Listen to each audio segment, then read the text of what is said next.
So what's very interesting about The Greatest Showman is that P.T. Barnum, what he's associated with, especially in modern times, is lying.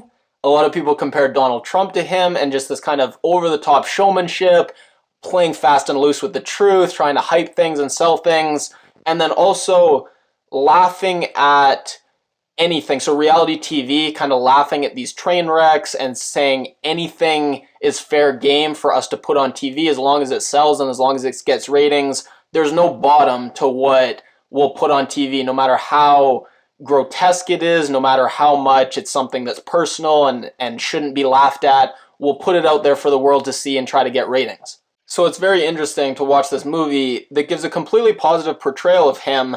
And I guess it's fitting that for someone like P.T. Barnum, who always seemed to play fast and loose with the truth, that the people behind his movie, they'd play fast and loose with the truth about his own life. It's not a realistic portrayal of his life. And I guess it's fitting that for someone who is such a great salesman, the people behind this movie are giving a great sales pitch for P.T. Barnum being this great guy.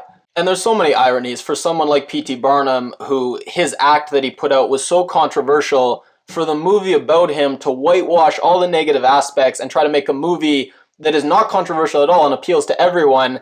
It's ironic, and then ironically, the fact that they do so much whitewashing makes a movie somewhat controversial.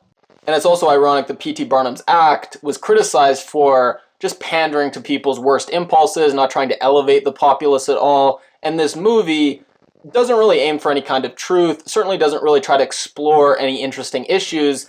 It just tries to make as many people feel good as possible. It tries to entertain as many people as possible, which is what P.T. Barnum said his act was all about. It was saying that making people happy and entertaining people, that's a good in and of itself. So I guess this movie is kind of staying true to what his message was, if not staying true to what his life was actually like. And I think it raises an interesting ethical question. At some point, a movie about P.T. Barnum's life is being made.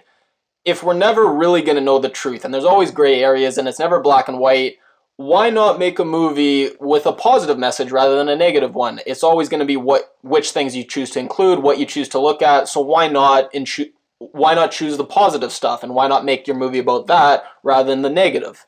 And you can say, look, you're glorifying a villain in history, and that's disrespectful to his victims.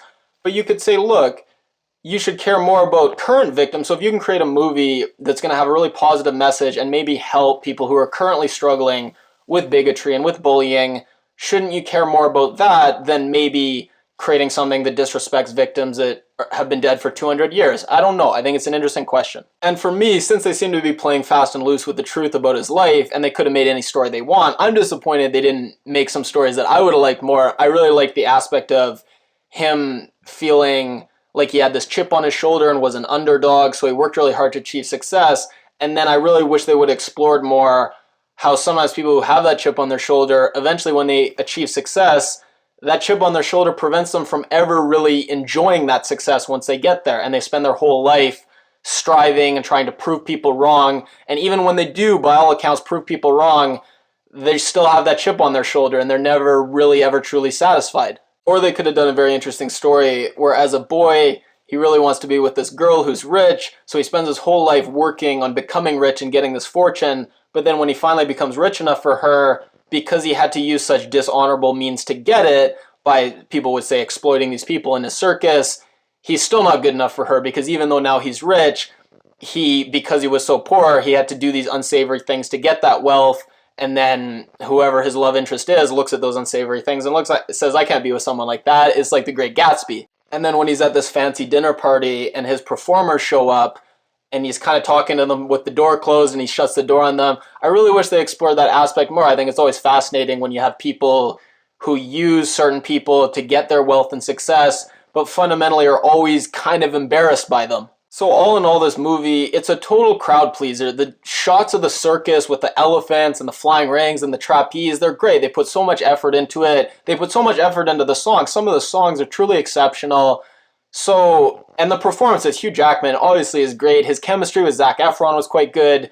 So it is a crowd-pleasing movie. It's a good movie. It's just a movie that really played it safe and didn't really explore any interesting issues that really this character in history is such an interesting character. It's a shame that they made a movie that was so, I guess you could say, uninteresting, but again, a crowd pleaser nonetheless.